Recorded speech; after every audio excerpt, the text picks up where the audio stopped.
বাঙালি খানে সবাইকে স্বাগত জানাই। শুরুতেই বলি, সকল নতুন ও পুরনো বন্ধুদের অসংখ্য ধন্যবাদ ভিডিওটি দেখার জন্য। আপনারা তো অনেকভাবে চিকেন কষা করে খেয়েছেন, একবার আমার মতন করে সহজ পদ্ধতিতে আপনিও শিখে নিন ছোট ছোট টিপস সহ। তবে আমি এখানে কম তেল মশলায় কিভাবে চিকেন কষা রান্না করলাম, চলুন সেটা একবার দেখে নেওয়া যাক। আজকে রান্না করব চিকেন।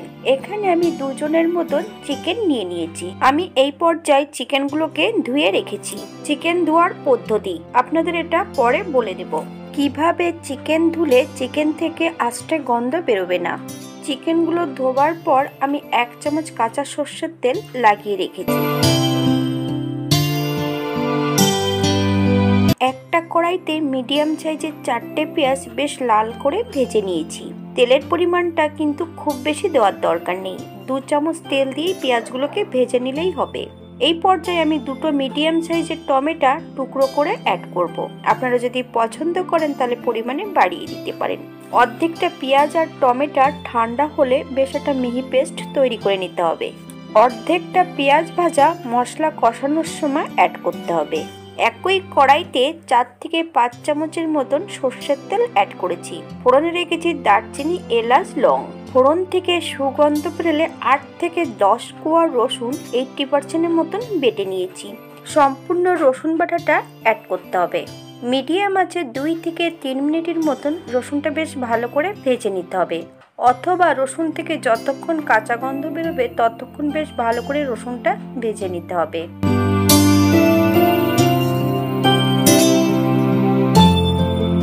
এই পর্যায়ে আমি ভেজে রাখা সম্পূর্ণ পেঁয়াজটা অ্যাড করব। বেশ আরও 1 মিনিটের মতন ভালো করে নেড়েচেড়ে মিশিয়ে দেব।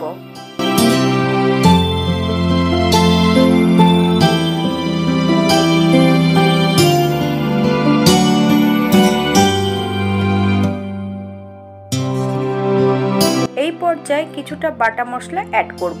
আদা, জিরে, ধনে একসঙ্গে বেটে রেখেছি, 2 চামচ অ্যাড করেছি। শুকনো লঙ্কা বাটা 2 চামচ।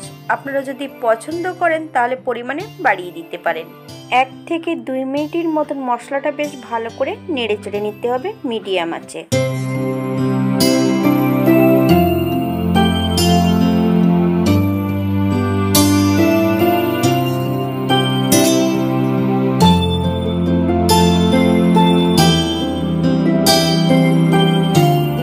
এই পর্যায়ে অ্যাড করব 1 চামচ হলুদ গুঁড়ো, 1 চামচ নুন, সামান্য একটু চিনি।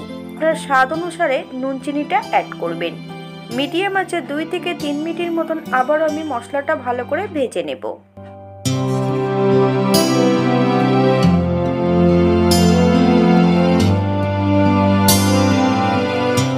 এই পর্যায়ে অ্যাড করব মশলা দেওয়া বাটি থেকে সামান্য একটু জল। মশলাটাকে বেশ ভালো করে কষিয়ে নিতে হবে, অথবা মশলা থেকে যতক্ষণ তেল না ছাড়বে ততক্ষণ বেশ মশলাটা ভালো করে কষিয়ে নিতে হবে।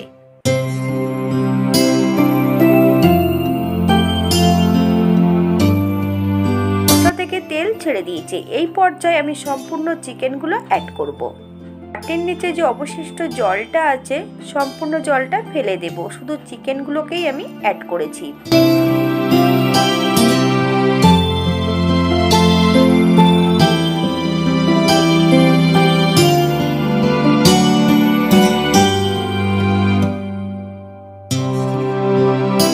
হাই ফ্লেমে 2 থেকে 3 মিনিটের মতন মশলার সমেত চিকেন দিয়ে বেশ ভালো করে চেড়ে নেব।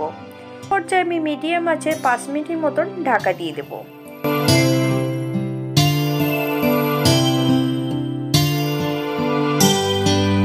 5 মিনিট পর তাতে বেশ একটু নেড়ে চেড়ে নিতে হবে। কিছুটা ধনে পাতার গুঁড়া আমি কুচিয়ে রেখেছি, সম্পূর্ণটা অ্যাড করব। বেশ কয়েকটা কাঁচা লঙ্কা। আপনারা যদি পছন্দ করেন তাহলে পরিমাণে বাড়িয়ে দিতে পারেন। মশলা যত ভালো কষানো হবে তরকারির স্বাদটা কিন্তু দ্বিগুণ বেড়ে যাবে। আমি রান্নাটি করছি মিডিয়াম আঁচে।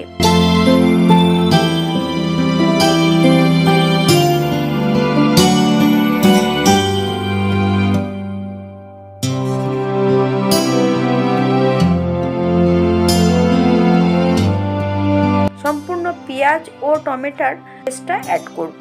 মিডিয়াম আঁচে বেশ 2 থেকে 3 মিনিটের মতন আবার আমি মশলা এবং মাংস সহ কষিয়ে নেব।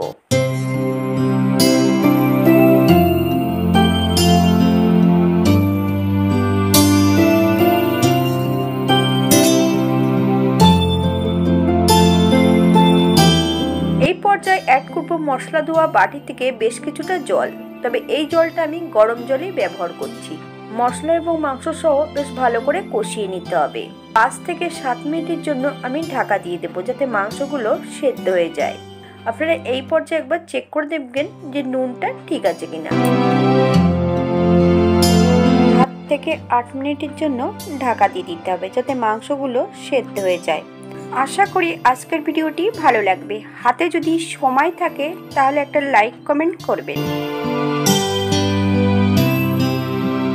8 মিনিট পর এই পর্যায়ে হাফ চামচ এলাচের গুঁড়ো অ্যাড করব। 1 চামচ ঘি, আপনারা যদি পছন্দ করেন তাহলে পরিমাণে বাড়িয়ে দিতে পারেন। 5 মিনিটের জন্য স্ট্যান্ডিং টাইম দেব, তারপর সার্ভ করব। এটা দেখতে যেমন ভারী সুন্দর হয়েছে, এটা গরম ভাত, রুটি সবকিছুর সঙ্গে অসম্ভব ভালো লাগবে। আপনারা একবার বাড়িতে একই পদ্ধতিতে বানিয়ে নেবেন। চিকেন ধোয়ার পদ্ধতি: 1 চামচ নুন আর 1 চামচ ভিনিগার দিয়ে চিকেনগুলোকে 5 মিনিটের জন্য ঠান্ডা জলে ভিজিয়ে রেখে দিতে হবে। 5 মিনিট পর ঈষদুষ্ণ গরম জল দিয়ে চিকেনগুলোকে বেশ ভালো করে ধুয়ে নিতে হবে। আজকের ভিডিওটি এই পর্যন্তই থাক। অন্যদিন একটা নতুন রেসিপি নিয়ে আপনাদের সামনে আবার আমি হাজির হব। সবাই সুস্থ থাকবেন। ভিডিওটি দেখার জন্য ধন্যবাদ।